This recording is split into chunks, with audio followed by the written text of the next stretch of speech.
Late one evening, as the sun dipped below the horizon, a heavy fog rolled into Cedar Hollow. This quaint village, nestled deep within an ancient forest, had always been serene, but tonight it felt different, eerie.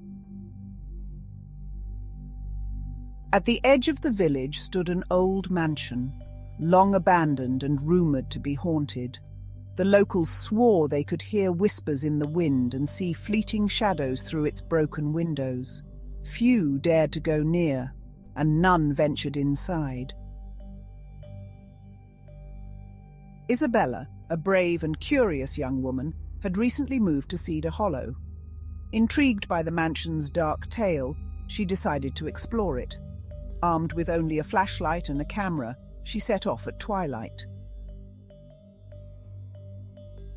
With a deep breath, she pushed open the creaky iron gate and stepped onto the overgrown path leading to the front door.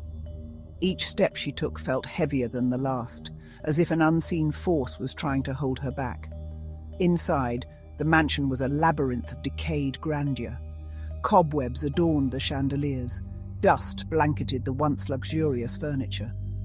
Her flashlight's beams swept over faded portraits on the walls.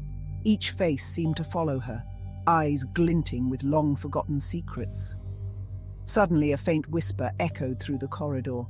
Isabella's heart raced as she strained to locate the source. The whisper grew louder, morphing into an almost intelligible murmur. "Leave, now." But Isabella's curiosity was stronger than her fear. She followed the sound to a large, ornate door at the end of the hallway. As she twisted the doorknob, a chilling draft extinguished her flashlight, plunging her into darkness. Frantically, Isabella fumbled to turn the flashlight back on. When the beam finally relit, she found herself in a grand ballroom. Moonlight filtered through cracked windows, casting an ethereal glow on the forgotten space. Her breath hitched as she noticed something or someone standing in the corner.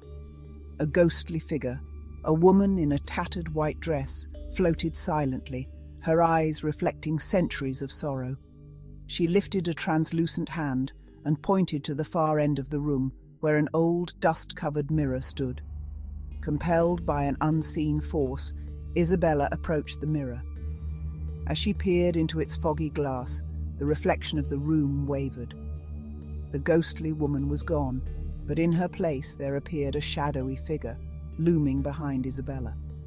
Paralyzed with fear, she watched as the shadow moved closer, its breath cold against her neck. She spun around, but there was nothing there. Only the suffocating darkness and her own wild imagination. That's when she heard it, a soft, rhythmic knocking coming from the mirror itself. As she touched the glass, her reflection vanished, revealing a hidden passage behind it. Without thinking, Isabella stepped through the mirror.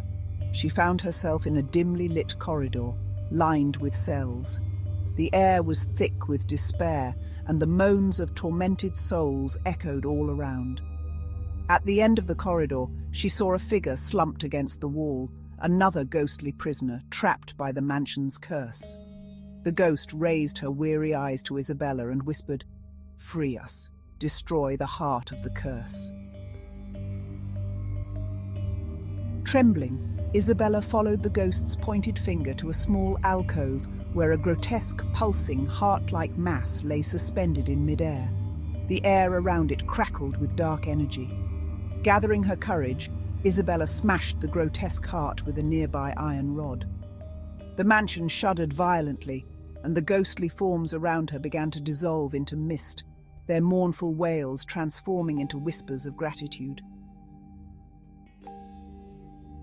With the last of her strength, Isabella stumbled back through the mirror, which shattered as she passed. The mansion's oppressive aura faded, replaced by a peaceful stillness. Exhausted, she made her way out of the mansion and into the cool night air. She had broken the curse, but the chilling whispers of Cedar Hollow's haunted past would forever echo in her memory.